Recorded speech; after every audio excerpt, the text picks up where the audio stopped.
آپ بتا رہے ہیں کہ یہ مختلف اساتذہ سے اور اس کے گھر میں ٹیوٹر کے طور پر کچھ استادوں کو ہائر کر کے اس کو پڑھایا گیا، لیکن کچھ اس طرح کی بات بھی سننے میں آتی ہے مرزائی لٹریچر سے، غالباً اس کی بھی آپ تصدیق کیجئے گا کہ یہ بات ہے بھی کہ نہیں، کہ یہ کہتا ہے کہ میں تو ڈائریکٹ جو ہے وہ اللہ تعالیٰ سے میں نے سیکھا اور میں اللہ کا شاگرد ہوں، میں نے کسی سے جو ہے دنیا میں کچھ نہیں سیکھا۔ کیا ایسی بات ہے مرزائی لٹریچر کے اندر؟ جی بالکل ایسی بات موجود ہے۔ اصل میں اللہ تبارک و تعالیٰ نے جو قرآن مجید کے اندر بات بیان کی ہے نا، وہ بالکل اس کے اوپر جو ہے نا فٹ آتی ہے۔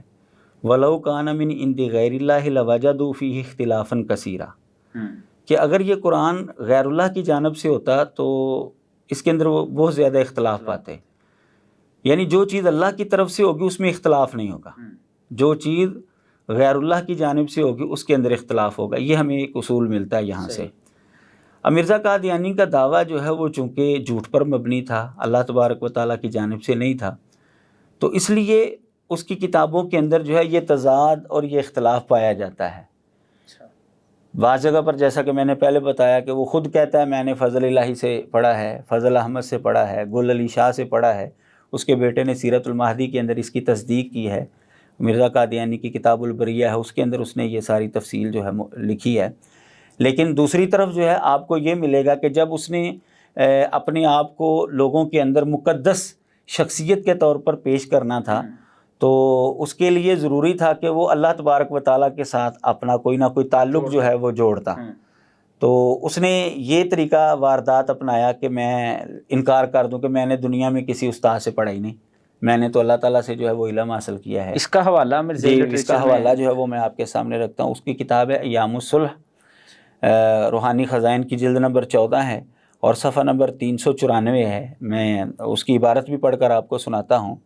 لکھتا ہے میں حلفاً کہہ سکتا ہوں کہ کوئی ثابت نہیں کر سکتا کہ میں نے کسی انسان سے قرآن یا حدیث یا تفسیر کا ایک سبق بھی پڑھا ہے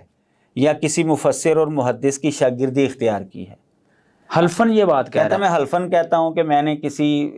محدث مفسر کی شاگردی اختیار نہیں کی، نہ میں نے کسی سے قرآن کا کوئی سبق پڑھا ہے، نہ تفسیر کا، نہ حدیث کا، جبکہ خود جو ہے وہ لکھتا ہے کہ میں نے فضل الہی سے قرآن مجید پڑھا ہے۔ مطلب یہ تضاد آ گیا، تضاد جو ہے یہ پایا جاتا ہے۔ یہ بھی یہ بات واضح کرتی ہے کہ یہ جھوٹ پر مبنی اس کا دعویٰ تھا، اللہ تبارک و تعالیٰ کی جانب سے نہیں تھا۔ اگر ہوتا تو اس میں اختلاف نہ ہوتا۔ ایک اور حوالہ میں آپ کے سامنے رکھتا ہوں، اس کی کتاب ازالہ اوہام ہے، روحانی خزائن کی جلد نمبر 3 اور صفحہ نمبر 476 ہے۔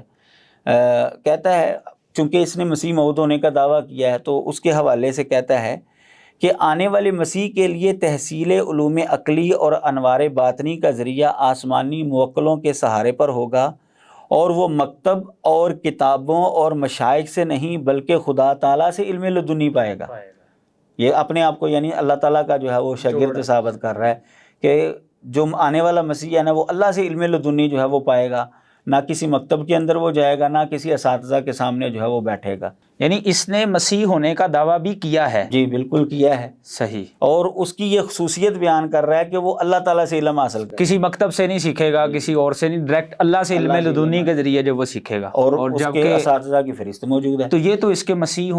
کے جھوٹے ہونے کا بھی دلالت کرتا ہے۔ بالکل، تو یہ خود ہی ایک دعویٰ کر رہا ہے کہ مسیح ایسا ہوگا اور خود ہی اس کے اوپر پورا نہیں اتر رہا۔ اچھا